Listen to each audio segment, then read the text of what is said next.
আসসালামু আলাইকুম রহমতুল্লাহি ওয়া বারাকাতুহু নাহমাদুহু ওয়া নুসাল্লি আলা রাসূলিল কারীম ওয়া বিল্লাহি মিনাশ শাইতানির রাজিম বিসমিল্লাহির রহমানির রহিম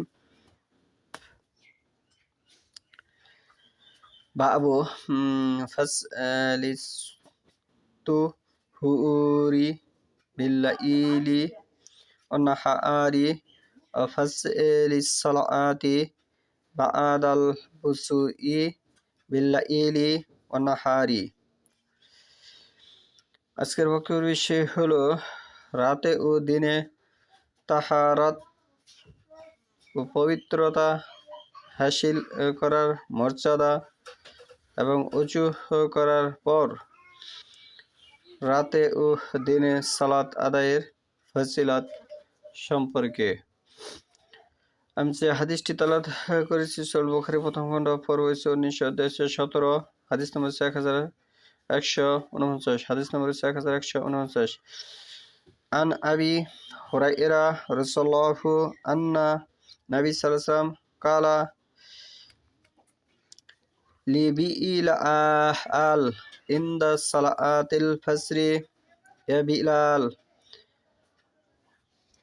হাদ্দাসিনি বিআরজা আমালিন আমিল তাহু ফিল ইসলামি ফা ইন্নি সামিইতু দাফা না লাইকা বাইনা ইয়াদাইয়া ফিল সানাতি কালা মা আমিলতু আমালান আরসা ইন্দি আন্নিলাম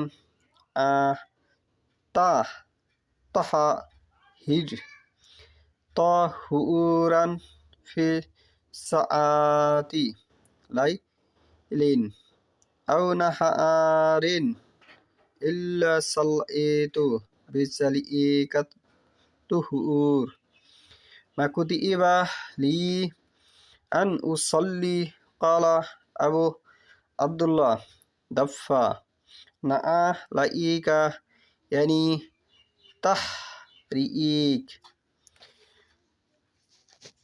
আবু হুরায়রা রাদিয়াল্লাহু হতে বর্ণিত নবী সাল্লাল্লাহু আলাইহি ওয়াসাল্লাম একদা ফজরের সালাতের সময় বেলাল রাদিয়াল্লাহু জিজ্ঞেস করলেন, হে বেলাল, ইসলাম গ্রহণের পর সর্বাধিক যে আমল তুমি করেছ তার কথা আমার নিকট ব্যক্ত করো, কেননা জান্নাতে মেরাজের রাতে আমি আমার সামনে তোমার পদধূলির আওয়াজ শুনতে পেয়েছি। বেলাল রাদিয়াল্লাহু বলেন, আমার নিকট এর চেয়ে অধিক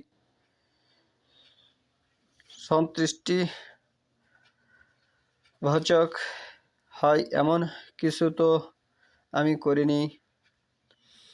দিন রাতে যে কোনো প্রহরে আমি তাহারাত ও পবিত্রতা অর্জন করেছি, তখনই সে তাহারাত দ্বারা সালাত আদায় করেছি।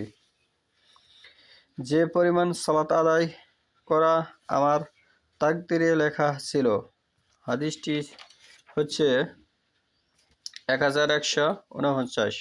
আল্লাহ রাসূল সাল্লাল্লাহু আলাইহি ওয়াসাল্লাম মেরাজে যে বেলাল রাদিয়াল্লাহু আনহুর পদধূলির আওয়াজে যে শব্দ সেটা সে শুনতে পারলেন এবং বেলাল রাদিয়াল্লাহুকে মেরাজ থেকে ফিরে এসে জিজ্ঞেস করলেন যে তুমি এমন কি আমল করেছো যে আমলের কারণে তোমার জান্নাতে পদধূলি শুনতে পেলাম আমি।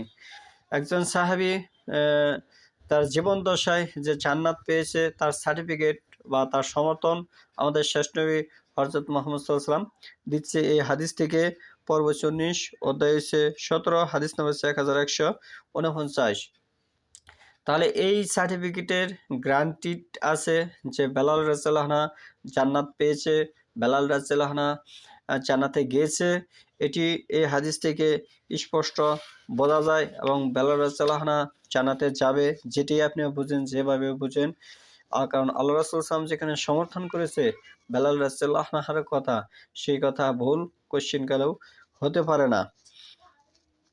পবিত্রতার গুরুত্ব আল্লাহ তাআলা তুলে ধরেছেন এখানে এবং পবিত্রতা যে কি একটি মহত্ব কাজ সেটা এখানে তুলে ধরেছেন। এই হাদিস থেকে স্পষ্ট বোঝা যায় আল্লাহ রাসূল সাল্লাল্লাহু আলাইহি ওয়াসাল্লাম পবিত্রতাকে সমর্থন করেন এবং আল্লাহ সমর্থন করেন।